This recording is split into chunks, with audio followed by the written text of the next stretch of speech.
ఈ రోజుల్లో ఒక సినిమాకు గ్రాఫిక్స్ ఎంత హెల్ప్ అవుతుందో అంతే దారుణంగా సినిమాను నాశనం చేస్తుంది కూడా. విజువల్ ఎఫెక్ట్స్ వాడుకునేటప్పుడు దర్శక నిర్మాతలకు దాని మీద పూర్తిగా పట్టు ఉండాలి. లేదంటే పరిస్థితి చాలా దారుణంగా మారిపోతుంది. సినిమా హిట్ అవ్వడం మాట అటు ఉంచితే సోషల్ మీడియాలో దారుణంగా బలైపోతుంది. ఈ మధ్య కాలంలో వచ్చిన ఎన్నో సినిమాలు దీనికి నిదర్శనం. అన్ని గ్రాఫిక్స్లో చూసుకుందామంటే కుదరదిప్పుడు. మరీ ముఖ్యంగా మెథలాజికల్ సినిమాలు చేసేటప్పుడు గ్రాఫిక్స్ విషయంలో కాన్సన్ట్రేట్ చేస్తే బాగుంటుంది. కానీ మనోళ్ళు మాత్రం కథలు అవి చేస్తూ విజువల్ ఎఫెక్ట్స్ మాత్రం చాలా దారుణంగా చేస్తున్నారు.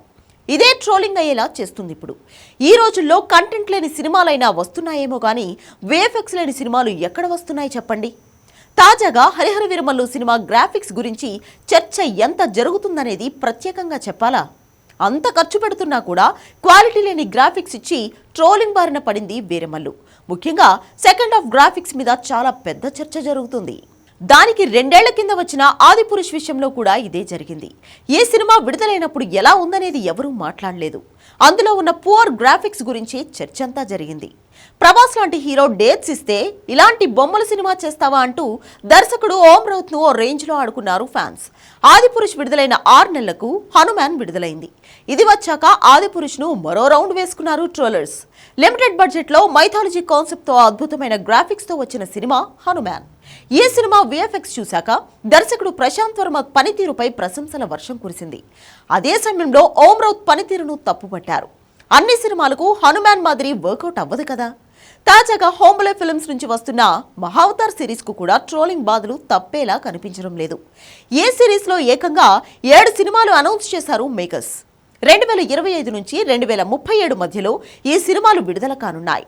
అందులో భాగంగానే మొదటి సినిమా నరసింహ జూలై 25న విడుదల కానుంది. ఈ సినిమా గ్రాఫిక్స్ పై కూడా ట్రోలింగ్ మొదలైంది. ఆదిపురుష్ తరహాలోనే నరసింహ కూడా యానిమేటెడ్ సినిమా, కానీ ఇందులో బెటర్ గ్రాఫిక్స్ ఉంటే బాగున్ను అంటున్నారు ఆడియన్స్. కన్నప్ప సినిమా విఎఫ్ఎక్స్ పై దారుణమైన ట్రోలింగ్ జరిగింది.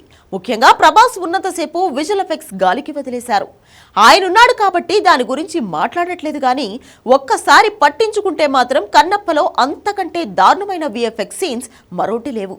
అమీర్పేట్ గ్రాఫిక్స్ అంతకంటే బెటర్ అంటూ మీమ్స్ వస్తున్నాయి. చిరంజీవి విశ్వంబర సినిమా ఇంకా రాకపోవడానికి కారణం కూడా గ్రాఫిక్స్ ఆలస్యమే. మిరాయ్, స్వయంభూ, సంబరాల ఏటిగట్టు లాంటి సినిమాలు చాలా వరకు విజువల్ ఎఫెక్ట్స్ మీద ఆధారపడి వాయిదా పడుతూ ఉన్నాయి. మొత్తానికి గ్రాఫిక్ బేస్ సినిమాలు తీసేటప్పుడు మేకర్స్ బెటర్ గ్రాఫిక్స్ పై ఫోకస్ పెట్టాల్సిందే. లేదంటే ఫలితం దారుణంగా ఉంటుంది. అలాగే ట్రోలింగ్ కూడా.